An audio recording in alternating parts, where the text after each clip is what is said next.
Assalamualaikum warahmatullahi wabarakatuh.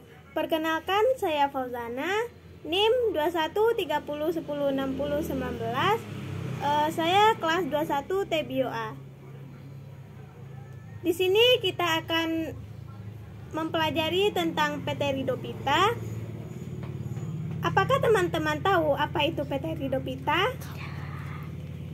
Jadi di sini saya akan menjelaskan Pteridophyta itu adalah tumbuhan paku atau biasa disebut dengan tumbuhan paku-pakuan atau pakis-pakisan yang merupakan kelompok tumbuhan yang memiliki jaringan pembuluh xilem dan floem, namun tidak berbiji. Mereka menggunakan spora sebagai alat perbanyakan generatifnya. Menurut Kinha, seorang peneliti dari Balai Penelitian Kehutanan Manado, menyatakan bahwa Pteridophyta merupakan suatu divisi tumbuhan yang sudah memiliki sistem pembuluh sejati atau kormus. Artinya tubuhnya bisa dibedakan dalam 3 bagian pokok, yaitu akar, batang, dan daun. Jadi di sini yang akan kita pelajari yaitu ada 5. Yang pertama ada klasifikasi, yang kedua ciri-ciri tumbuhan paku, yang ketiga reproduksi dan pergiliran keturunan, yang keempat struktur, morfologi dan anatomi paku, dan yang terakhir yaitu peranan paku. Yang pertama akan kita pelajari yaitu klasifikasi Pteridophyta atau Pteropsida. Paku sejati atau Pteridopsida biasa disebut sebagai tumbuhan pakis. Disebut sejati karena tumbuhan paku jenis ini memiliki akar, batang, dan daun sejati.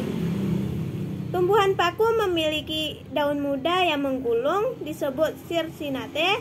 Jenis paku ini paling banyak spesiesnya, contohnya Adiatum atau suplir dan Asplenium atau paku sarang kuda.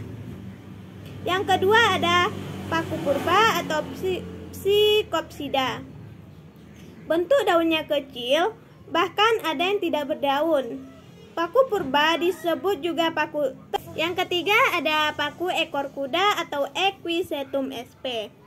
Disebut paku ekor kuda karena bentuknya menyerupai ekor, memanjang, batang berwarna hijau, beruas, berlubang di tengah, dan bisa bercabang. Contohnya Equisetum arfens. Yang keempat ada paku kawat atau Lycopodium sp. Merupakan jenis tumbuhan paku yang termasuk dalam heterospora yang dapat menghasilkan 2 macam spora, yaitu mikrospora dan makrospora. Ciri-ciri klasifikasi tumbuhan ini berdaun kecil dengan susunan spiral dan memiliki batang seperti kawat. Contohnya Lycopodium sulatum. Selanjutnya kita akan membahas tentang ciri-ciri tumbuhan paku. Ciri-cirinya yaitu pertama, tubuh utama tumbuhan paku adalah sporofit. Kedua, sudah dapat dibedakan antara akar, batang, dan daun. Yang ketiga, memiliki berkas pembuluh angkut berupa xilem dan floem. Yang keempat, berkembang biak dengan spora yang terbentuk pada sporangium. Letaknya ada di permukaan ventral atau di ketiak daun. Selanjutnya, alat reproduksi jantan pada tanaman paku disebut antheridium dan pada betina disebut archegonium. Daun yang masih muda akan menggulung layaknya gagang piola, dan penampakan luar ada yang berupa pohon, semak, epifit, merambat, mengapung hidrofit, dan menjalar. Selanjutnya kita akan membahas tentang reproduksi dan pergiliran keturunan Pteridophyta. Secara aseksual atau vegetatif, yaitu stolon menghasilkan gema atau tunas. Gema adalah anakan pada tulang daun atau kaki daun yang mengandung spora. Dan ada secara seksual atau generatif, yaitu melalui pembentukan kelamin jantan dan betina oleh alat kelamin, yaitu gametogonium. Selanjutnya kita akan membahas tentang struktur, anatomi, dan morfologi paku. Yang pertama ada akar. Akar serabut yang dilengkapi dengan kalitra di bagian ujung. Jaringan akar tumbuhan terdiri atas epidermis, korteks, serta silinder pusat. Juga terdapat berkas pengangkut xilem dan floem. Fungsi akar sebagai penumpang tumbuh tegak. Yang kedua ada batang. Tinggi batang bervariasi mulai dari 2 meter hingga 5 meter. Jenis tumbuhan mencapai 5 cm.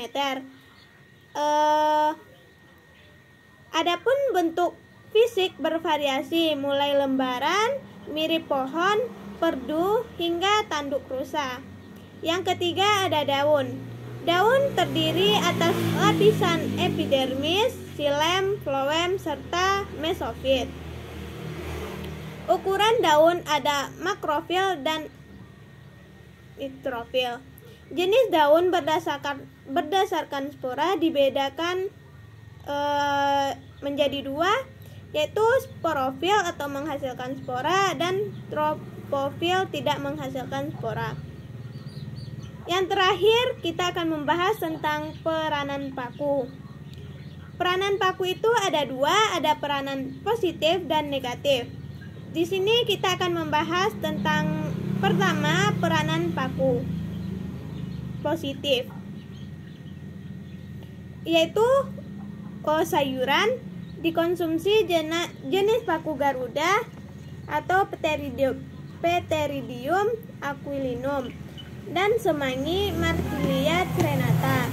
Yang kedua, sebagai tanaman hias, paku mempunyai ciri fisik unik dan menarik, yaitu suplir atau adiantum, dan paku simblar memanjang atau Platycerium. 3, ada bahan obat, contohnya paku ekor kuda. 4, ada pupuk hijau, contohnya paku Azolla pinnata. Yang kelima, membantu pembentukan batu bara, yaitu paku purba yang sudah mati sejak ribuan tahun lalu.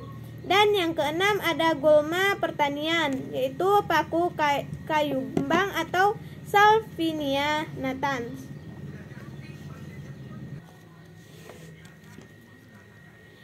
Selanjutnya ada peranan negatif paku, yaitu 1. Gangguan keseimbangan ekosistem akibat perubahan secara dinamika populasi. Yang kedua, munculnya pencemaran berupa biologis, berupa penyebaran organisme transgenetik yang tidak terkendali. Dan yang terakhir, tanaman transgenetik dapat menghasilkan zat beracun atau alergen yang dapat menimbulkan masalah kesehatan pada manusia. Mungkin hanya sekian penjelasan dari saya. Mohon maaf jika ada kesalahan dan kekurangan. Saya akhiri dengan Assalamualaikum warahmatullahi wabarakatuh.